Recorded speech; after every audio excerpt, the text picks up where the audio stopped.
รื่องเกมจอเล็กถอยไปมันต้องจอใหญ่แบบนี้ในคลิปนี้ผมจะมารีวิวเครื่องเกมเรโทรที่มีชื่อว่า Powkiddy X55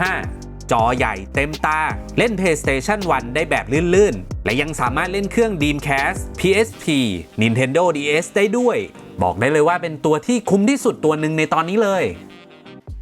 Powkiddy X55 เนี่ยก่อนหน้านี้เขาออกเครื่องสีน้ำเงินมานะครับซึ่งตัวที่ผมเอามารีวิวเนี่ยเป็นสีดำก็เป็นสีใหม่ที่เพิ่งออกมาได้ไม่นานนะครับผมว่าสีดำเนี่ยดูดีเลยแหละทีนี้มาพูดถึงราคากันบ้างครับราคาที่ขายในเว็บ AliExpress ขายอยู่ที่ประมาณ 3,000 บาทถ้าซื้อได้จังหวะดีๆมีส่วนลดเนี่ยราคาจะอยู่ประมาณ 2,000 กลางๆเองนะถือว่าไม่แพงเลยทีนี้มาดูตัวเครื่องกันบ้างนะครับเรื่องแรกเลยก็คือจอใหญ่เต็มตาดีมากขนาดจอ 5.5 นิ้วสัดส่วนจอเป็น 16:9 ผิวของตัวเครื่องก็จะออกเป็นดำด้านนะครับผิวสัมผัสเนี่ยดีใช้ได้เลยและอีกจุดหนึ่งที่เห็นได้ชัดเลยก็คือเครื่องนี้มีกริปหรือเรียกว่ามือจับนะครับที่รองรับอุ้งมือได้ดีเลยเวลาถือเล่นเนี่ยก็จับได้เต็มไม้เต็มมือเล่นได้ถนัดดีเลยนะครับแล้วก็ความโค้งมนตามขอบเครื่องต่างๆเนี่ยก็ทำได้ดีด้วยงานประกอบโดยรวมก็ดูดีครับรอยต่อรอยประกบก็แน่นสนิทใช้ได้เลยมาดูในส่วนของปุ่มกดกันต่อนะครับเริ่มที่ปุ่มทิศทางกันก่อนเลยกดง่ายแล้วก็นิ่มพอดีแล้วก็เด้งออกมาดีด้วยนะขอบปุ่มเนี่ยอาจจะรู้สึกว่ามันคมแข็งไปหน่อยแต่โดยรวมก็ใช้งานได้ไม่มีปัญหาอะไรลองกับเกมไฟติ้งก็กดติดทุกท่านะครับไม่ว่าจะฮาโดเคนโชริวเคนความแม่นยำปุ่มเนี่ยก็ถือว่าใช้ได้เลยนะ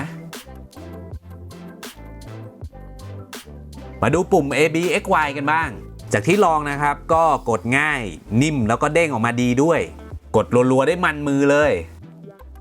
เวลากดปุ่มเนี่ยจะไม่จมลงไปสนิทจะเหลือปุ่มลอยอยู่นิดๆก็ถือว่าอยู่ในระดับที่กำลังดีครับ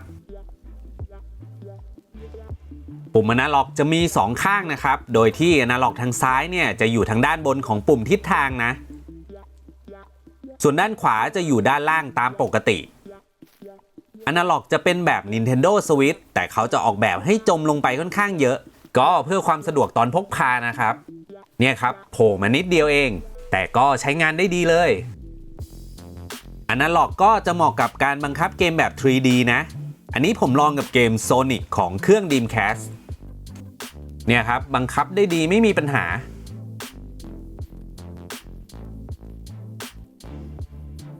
ทีนี้ก็มาดูปุ่ม Select Start กันบ้างเขาจะแยกเป็น2ฝั่งปุ่ม Select อยู่ฝั่งซ้ายปุ่ม Start อยู่ขวาแล้วก็จะมีปุ่มเพิ่มลดเสียงอยู่ข้างๆกันด้วยเพิ่มเสียงอยู่ฝั่งซ้ายลดเสียงอยู่ฝั่งขวาปุ่มกดจะเป็นแบบคลิกๆลงไปเสียงปุ่มเนี่ยค่อนข้างดังเลยถ้ากดบ่อยๆเนี่ยอาจจะรำคาญเสียงได้นะปุ่ม L1 L2 R1 R2 จะอยู่ด้านบนเครื่องและ L1 L2 เนี่ยก็จะวางซ้อนกันแบบจอยคอนโซลเลยซึ่งผมชอบนะแบบนี้ความรู้สึกในการกดก็จะเป็นแบบคลิกๆลงไปนะครับแล้ววางตำแหน่งมาได้แบบดีด้วยนะครับกดได้สบายๆไม่ต้องเอื้อมนิ้วเลยมาดูปุ่มด้านบนเครื่องกันต่อนะปุ่มแรกก็คือปุ่มรีเซ็ตกดปุ๊บจะรีเซ็ตเครื่องกลับมาที่หน้าเมนูอันนี้เป็นช่องหูฟังอันนี้เป็นช่อง USB สำหรับเสียบชาร์จช่องมินิ HDMI เอาไว้ต่อภาพออกทีวีได้ด้วย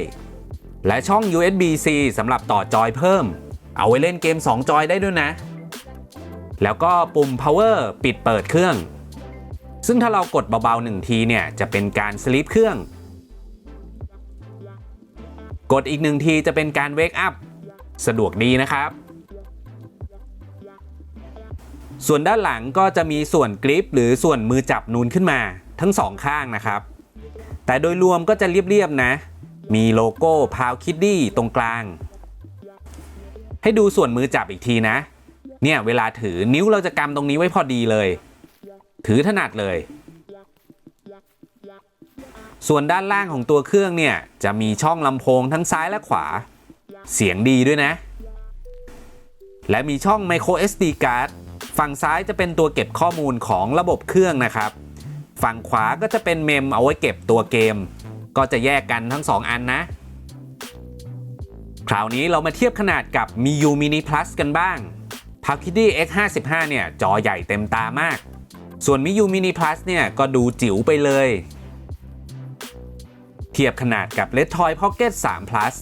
จอของ PowKiddy X55 เนี่ยก็ใหญ่เต็มตากว่าพอสมควรเลยเครื่องก็ใหญ่กว่านิดนึงด้วยนะอาจจะพกยากกว่าแต่ก็ถือเล่นได้ถนัดมือกว่าด้วยนะมาดูเรื่องระบบเครื่องกันต่อหน้าเมนูที่เห็นอยู่ตรงนี้นะครับเป็นระบบ Linux ที่ชื่อว่า JLOS เป็นระบบที่เอาไว้เล่นเกม Emulator โดยเฉพาะครับเมนูสวยใช้งานง่ายสามารถตั้งค่าระบบเครื่องได้ด้วยอันนี้ผมเข้ามาลองปรับความสว่างจอให้ดูนะครับจะปรับสีสันจอก็ได้นะปรับได้เยอะแยะเลยแหละจะเปิดปิดบลูทูธหรือว่าตั้งค่าจอยเสริมก็สามารถมาตั้งได้ในนี้หมดเลยมาทดสอบการเล่นเกมกันต่อครับเกม Resident Evil ของ PlayStation 1 จอใหญ่ภาพชัดไปครับลุยอุ๊ยโดนกัดการบังคับก็ถนัดมือดีครับ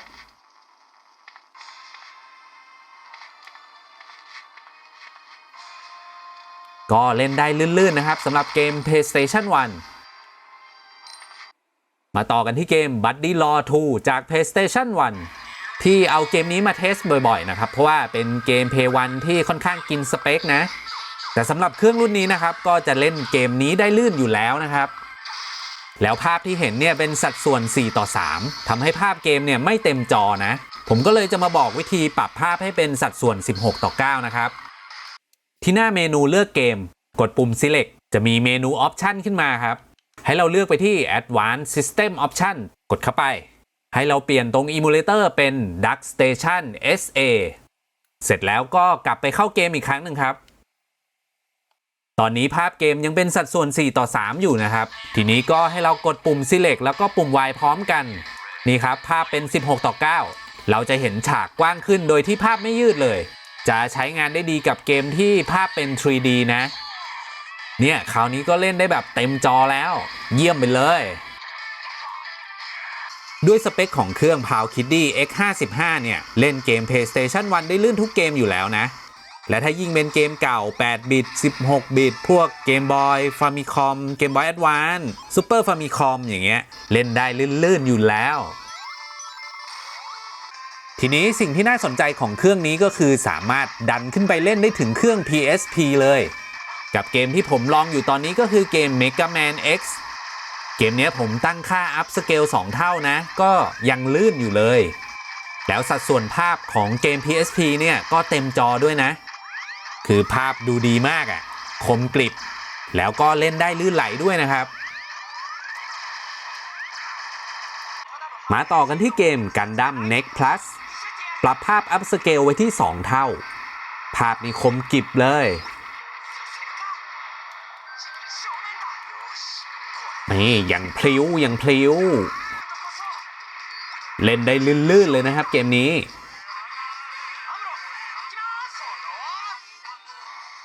แต่พอเป็นเกมกราฟิกหนักๆอย่าง God of War เนี่ยเล่นไม่ไหวนะครับ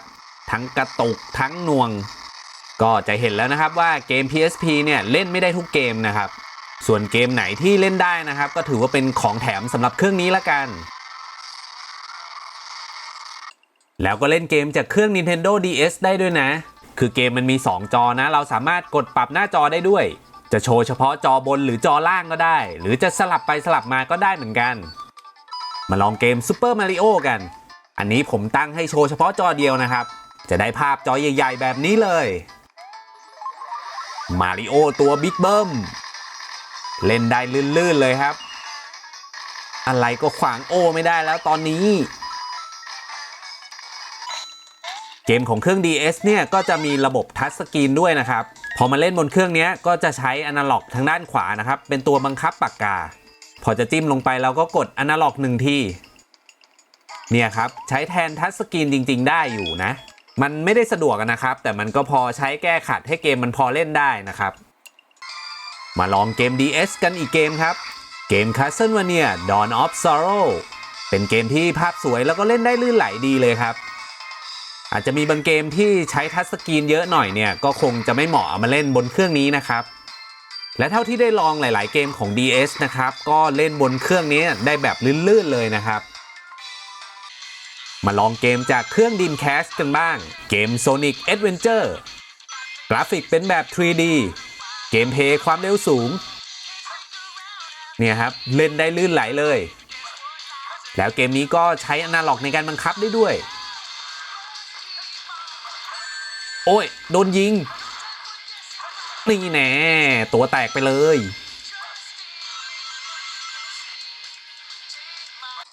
เล่น Nintendo 64 ก็ได้นะครับมาลองเกม F-Zero ก็เล่นได้ดีอยู่นะไม่มีกระตุกนะฮะ60 เฟรมลื่นๆครับสำหรับ Nintendo 64 เนี่ยก็อาจจะมีบางเกมที่หน่วงเล่นไม่ได้ด้วยนะอย่างเกมนี้เนี่ยหน่วงชัดเจนครับวิ่งไม่เต็มสปีดเกม Yoshi's Story กราฟิกเกมนี้จะออกแนว 2D ก็เลยเล่นได้ลื่นเลยแหละสีสันสดใสดีนะครับเกมนี้ผมว่าจะเก็บไว้เล่นต่อเหมือนกันนะครับถึงตรงนี้ผมจะขอสรุปสิ่งที่ผมชอบและก็ไม่ชอบใน Powkiddy X55 สิ่งที่ผมชอบเรื่องแรกเลยก็คือหน้าจอใหญ่ภาพเต็มตาดีแล้วก็จอคุณภาพดีด้วยเรื่องที่2ก็คือระบบ OS ของเครื่องเป็นระบบ JLOS ใช้งานง่ายเมนูก็สวยด้วยเรื่องที่3ก็คือมีช่อง HDMI มี Wi-Fi มี Bluetooth ทำให้เชื่อมต่ออุปกรณ์ได้หลากหลายครับทั้งจอยทั้งลำโพงไร้สายหรือว่าจะเป็นพวกหูฟังก็เชื่อมต่อได้หมดส่วนสิ่งที่ผมไม่ชอบก็คือเรื่องของปุ่ม L2 R2 Select Start เนี่ยเวลากดมันค่อนข้างจะมีเสียงดังไปนิดนึงอีกเรื่องก็คือเรื่องตำแหน่งปุ่ม Select Start อยู่ต่ำเกินไปนะครับเวลาจะกดทีนึงเนี่ยต้องคอยเอื้อมนิ้วตลอดเลยโดยรวมเครื่องราคาประมาณ 3,000 บาทได้จอใหญ่แล้วก็เล่นเกมได้เกิน PS1 แล้วก็มีช่อง HDMI ใช้ Wi-Fi ใช้ Bluetooth ได้อีกเนี่ยผมว่าเครื่องนี้คุ้มค่ามากๆครับใครที่อยากได้เครื่องเล่นเกมเรโทรจอใหญ่เนี่ยผมแนะนำเครื่องนี้เลยแล้วก็สุดท้ายนะครับถ้าชอบคลิปนี้อย่าลืมกดไลค์แล้วก็กด Subscribe ให้กับ Channel B Bank ด้วยเดี๋ยวครั้งหน้ามีอะไรดีๆจะเอามาเล่าให้ฟังกันอีกแน่นอนครับ